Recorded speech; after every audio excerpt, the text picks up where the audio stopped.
लग्नाच्या 5 वर्षानंतर पहिल्यांदाच चव्हाण साहेब आम्हाला सोडून चालले होते. तर मला एकटीला नाही तर शिवला आणि मला तर त्यांनी एक जार आणून ठेवलं होतं. तर आम्ही सेकंड फ्लोअरवर राहतो तर खालून मला जार उचलून आणता येत नाही. त्याच्यामुळं त्यांनी एक जार आणून ठेवलं होतं आणि दुसरं जार पण आणायला गेले होते. म्हणजे 2 जार मला पुरतील. 10-15 दिवस, किती दिवस लागतील माहीत नाही. इकडं माझे त्यांचे सगळे कपडे वगैरे भराभरी सुरू होती तोपर्यंत ते जार घेऊन आले.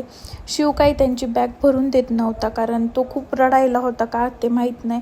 मी तिथं कपडे आणून ठेवले तो बॅग घेऊन जायचा, बॅगमधले पॅन्ट घेऊन जायचा, शर्ट घेऊन जायचं, काहीतरी घेऊन जायचा. त्याला पप्पाला जाऊ द्यायचं का विचारलं तर नको म्हणायचा. तर इकडं सगळं आम्हाला जेवढं म्हणजे 10-15 दिवस पुरेल असं सगळं सामान आणून ठेवलं होतं. आणखीन काय आणायचं विचारत होते. जसं आठवेल तसं मी सांगत होते. ते सगळं जवळपास मी एकटी कुठंच नाही जात त्यांच्याशिवाय.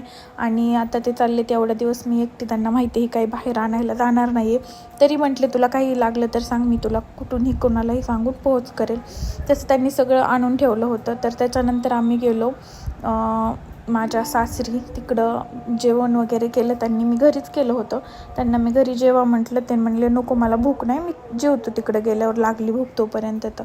तर फायनली वेळ आली होती त्यांची जायची, निघण्याची. गाडी येऊन थांबली होती आणि ते कुठं चालले होते तर ते चालले होते तिरुपती बालाजीला.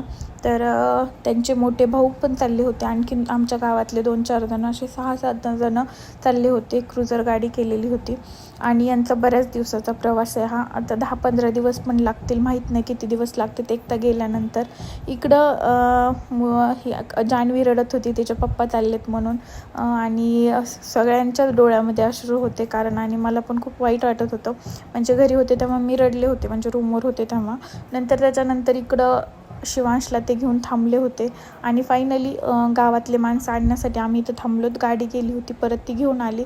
त्याच्यानंतर शिवला दिलं थोडा वेळ त्याच्या पप्पाकडं, ते म्हणजे त्यांनीच घेतलं. नंतर त्यांनी दिलं माझ्याकडं कारण गाडी आली होती आणि गाडीमध्ये बसण्याची वेळ झाली होती. तर शिवांश खूप अगोदर म्हणजे थांबली थोडी 5-10 मिनिट. एक जण यायचं राहिलं होतं तर शिवांशमध्ये खेळत होता. मग त्याच्यानंतर त्याला बाहेर काढलं आणि तो एवढा जोरात रडायला लागला. इकडं पिशव्या वगैरे सगळ्या ठेवल्या, त्याला बाहेर काढलं. आणि म्हणजे याच्या अगोदर आम्ही बऱ्याच वेळा बाहेर जातो ना, तर बाहेर जाताना आम्ही सगळे तिघं पण सोबतच जातो. गाडीमध्ये गेलं. आता त्यांच्या ऑपरेशनच्या टायमिंगला प्रत्येक वेळी 4 व्हीलर, आमच्याकडे तर 4 व्हीलर नाही आहे, पण ऑपरेशनच्या वेळी प्रत्येक वेळी त्यांना दवाखान्यात यायचं म्हणलं तर 4 व्हीलरमध्ये जायचो ना. तर मग त्याला वाटायचं की आता आपल्याला सगळ्यांनाच बसायचं आहे म्हणजे गाडीमध्ये. तर तो खूप जास्त रडत होता. त्याच्या पप्पाला एकदा त्याची खिडकीतून जाताना शेवटची पप्पी दिली आणि खूप रडत होता तो. नुसता हात करू रडत होता आणि खूप जास्त जोरात ओरडत होता. घरी आलं तरी पण तो घंटाभर रडत होता. खूप रडला तो, डेंजर. त्याच्यानंतर तो झोपला आणि मग सकाळी पण त्याला म्हणजे त्यांचा फोन वगैरे आला का, आठवण आली का लक्ष करायचा. पण आता थोडं म्हणजे नॉर्मल झालं.